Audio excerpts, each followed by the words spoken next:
Okay, so welcome back to our YouTube channel everyone. Today is already June 27, so akala ko hindi ko kayo mabibigyan ng Bitcoin update before I go to office. So I am doing my very best to share some insights with you, no. So it's already around 2 p.m.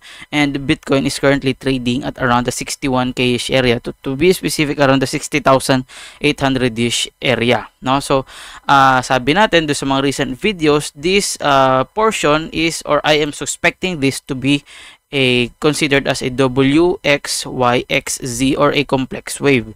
So if that is going to be masusunod, kung masusunod man siya, pwede ito kasing maging A, B, C, something like that. Hindi naman siya necessarily kailangan maging 5 waves down dahil lang tinrowing ko. Again, the market will do whatever it wants. Okay? So again, nakapag short position ako dito, no? So pakita ko sa inyo kung bakit ako nag-short. So dito, no, nakakita ako dito ng bearish divergence of series of highs sa ating price action, and then series of lower lows sa ating RSI and MACD. And then dito nagkaroon tayo ng break of structure, nag-plot tayo ng Fibonacci from the recent high to the recent swing low, and then pumunta siya sa ating orange line or dito sa ating entry point, no. So meron tayo ditong tinatawag na order block, nag-retrace dyan, and then dito hindi pa siya na-filled agad-agad, no. Dito pa na-fill yung order ko. With that being said, my target for this entry is going to be at least around the 46.7 or the 43.6k-ish area. So mas malaki for me ang probability na around 43.6k area ang ma-hit niyang target. Now, bakit? Kasi this is going to be the golden ratio or the golden area, golden pocket, kung ano mang gold yan, no? So that is my very honest opinion about the Bitcoin price action. So kung maaalala nyo, meron pa tayong na-plot dito na chart, no? Potential trade, sabi natin, in the 1 hour time frame. Naglilipat ako ng time frame, just be mindful dito sa section na to. So currently we are here on the 1 hour time frame. So sabi natin, meron tayo dito nakikita na tawag dito series of higher highs and series of lower lows sa ating RSI and MACD. So that is a bearish divergence, and dito nagkaroon siya ng tinatawag natin na break of structure. So lagyan natin ng label, text BOS. Yan, break of structure, and then nagplot tayo ng Fibonacci again dito. So ang bias ko is mag-retrace hanggang dito sa golden pocket, pero again hindi 'yun nangyari. Instead nangyari is dito lang siya sa green zone or sa green na Fibonacci. Kung mapapansin nyo, if i-extend natin yan, dun siya nag-hit or dun siya nag-retrace, no? Eksakto dito sa green Fibonacci. And again, sabi ko sa inyo, normally sa ganitong strategy, ang target is going to be the golden ratio or the golden pocket. Normally, no, or mas madalas dun yung nag-hit na target, pero dito in this case na-hit din yung pink target natin, which is going to be around 61.3k-ish area. So meron pa tayo ditong purple, almost na-hit na, we can say na na-hit na siya, around 58.2k-ish naman, so di naman nagkakalayo. Pero meron pa tayo ditong orange target. May hit ba siya? 55.2. Hindi ko masabi, pero most probably yes, if, no? If and only if this next chart is going to be stronger than ever, no? So ano tong next chart na to, guys? Pakita natin. This is going to be the DXY. Kung mapapansin niyo, DXY is still going strong, no? It is moving at around the 106 area. Now again, it is trying to break out from this resistance. Yan, kung makikita nyo.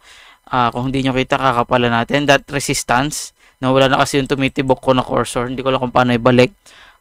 Pero yon, it is trying to break out from this resistance. Again, if magkaroon ng successful breakout itong ating DXY dito sa ating area na to, the target is going to be higher at around the 110-ish area or 109.9 area. If ano ang Sir Age ang mangyayari dyan if ever na mag-breakout at tumaas yung DXY. So DXY is, kung mapapansin, if you're going to pay attention, DXY is the US dollar index. Ibig sabihin, this is the dollar versus everything else, every currency in the world. Ibig sabihin, pag lumalakas si DXY, bumaba or humihina yung ibang currency like peso, Japanese yen, euro, dirham, core, won, yan. Yung mga yan, humihina sila. Most of them, no? Hindi lahat, pero most of them humihina.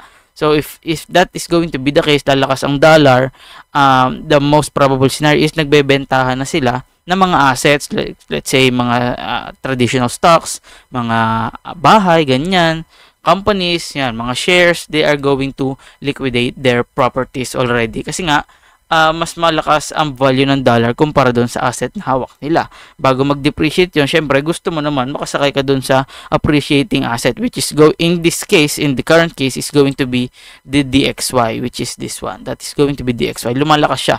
So again, if lumalakas si DXY, the most probable scenario is for the traditional markets to go down. And if the traditional markets is going to go down, syempre, the cryptocurrency market is mahihila siya pababa. Kasi, again, I believe that the cryptocurrency market is still very, very young. Again, Bitcoin is like 10 years old lang ba? Or 11, no? Max 12. But I think 10, 11 years old pa lang si Bitcoin. So, masyado pa siyang bata. No? So, if you're thinking or if you're considering na possible na magkaroon na tayo ng super mega bull run like others are saying, possible din naman. Pero again, tingnan pa rin natin. No? Hindi natin masabi. Again, here's my macro point of view, no? So I think the wave 1 is done. So sunod dyan is the corrective wave WXY. I think this is going to be a huge expanded flat. So the target for this, yung ating WXY, is going to be around the 4.4k-ish area. Bakit yan possible mangyari?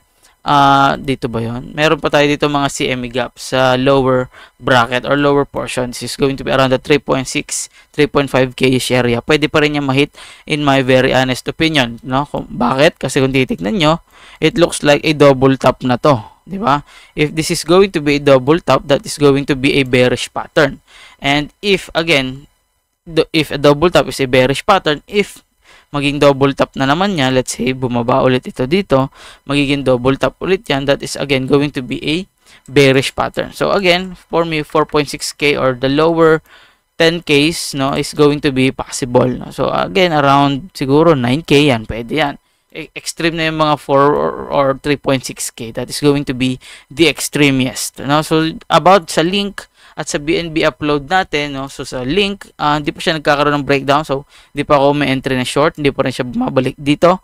I am not yet making a position. So sa BNB, hindi pa siya nagagawa ng break of structure. Therefore, hindi pa fixed itong ating Fibonacci retracement tool. So hindi pa rin ako nakakapag-set ng order. So ayun lang. Again, that is going to be it for this video update. Sana meron kayo natutunan. If you have questions, pwede kayo mag-comment dyan sa baba. Huwag kayo mahiya kung nakita nyo ito sa Facebook after more than 24 hours of uploading it sa YouTube.